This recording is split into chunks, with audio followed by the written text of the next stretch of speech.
Olá, meu caro amigo e seguidor.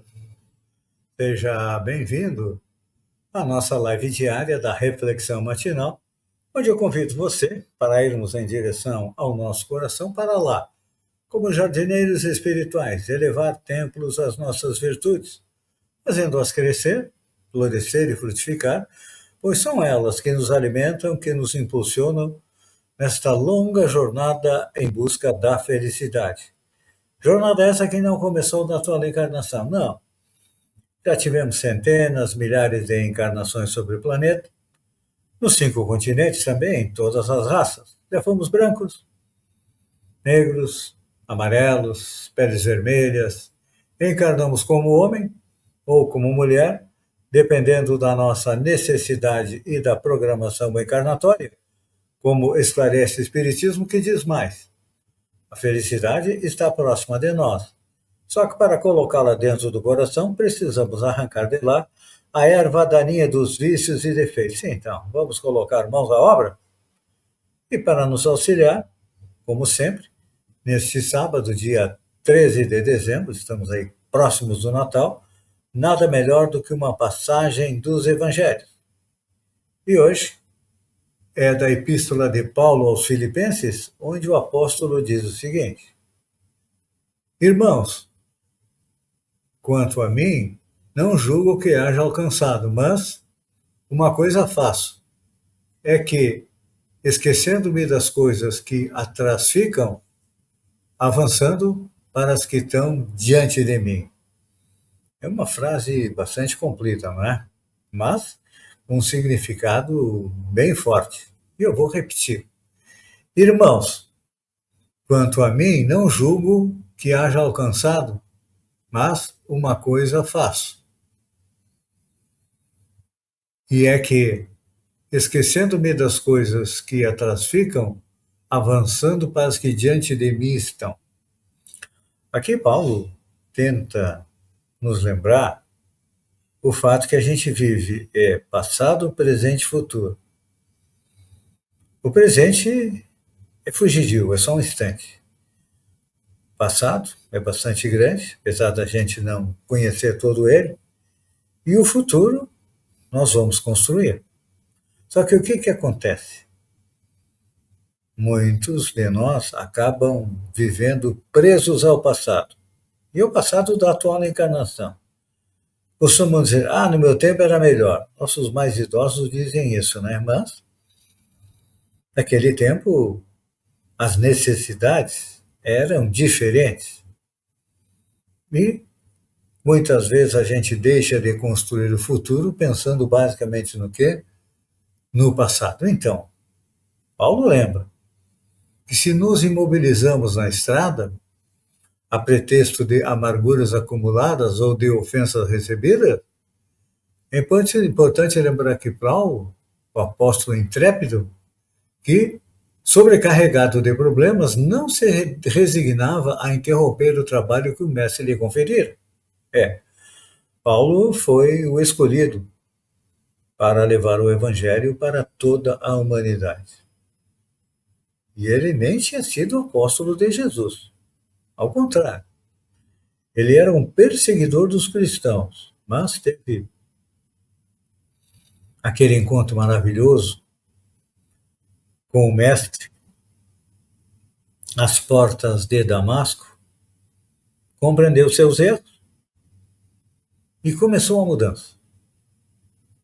E a partir dali, seguiu em frente, não importando o que tinha de negativo pela frente.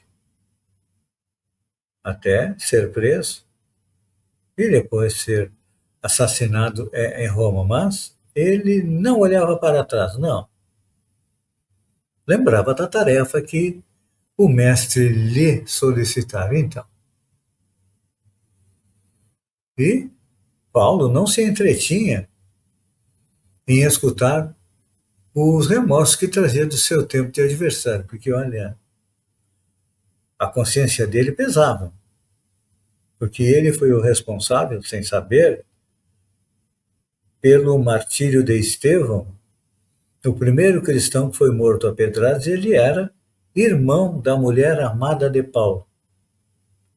Imaginem o drama que ele vivia. Mas ele não se deixou abater e seguiu em frente. E o próprio Estevão se transformou num espírito companheiro dele no trabalho que ele começou. O que ele fez? Começou a sua renovação, começou a sua reforma íntima. E não ficava se lastimando, não, ao contrário, ele era um exemplo para quantos quisessem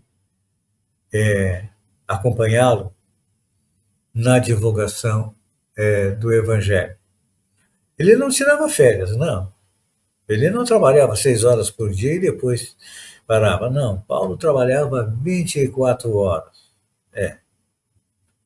E é um belo exemplo para nós, não é? E nós, como ainda candidatos a candidato a trabalhadores de Jesus. A gente fica cristalizado no nosso passado, não é? Fica lembrando, eu antes de ser católico, protestante, espírita, muçulmano, eu tinha uma vida melhor. Claro. Porque a partir do momento que a gente decide ser um trabalhador de Jesus, não importa qual seja o segmento religioso, porque todas as religiões, no fundo, elas o quê? Nos aproximam de Deus e não tem outra alternativa senão seguir Jesus. O próprio mestre disse isso. Eu sou o caminho, a verdade e a vida.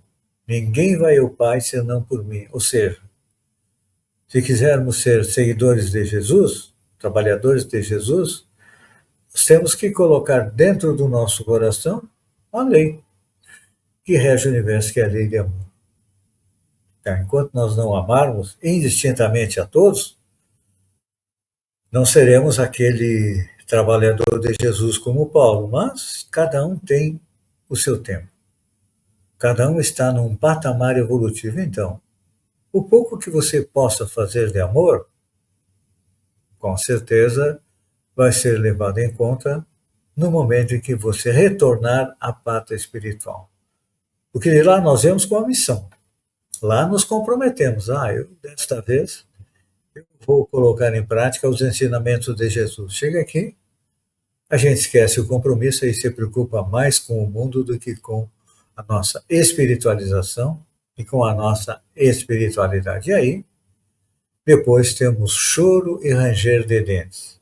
Então, vamos lembrar as palavras de Paulo. Ele disse: Irmãos, quanto a mim, não julgo o que haja alcançado, mas uma coisa faço, e é que, esquecendo das coisas que ficam para trás, avançando para as que estão diante de mim. Então, vamos aprender a conjugar o verbo amar. Pense nisso, faça isso, e até amanhã, no amanhecer, com mais uma reflexão matinal. Um beijo no coração e até lá, então.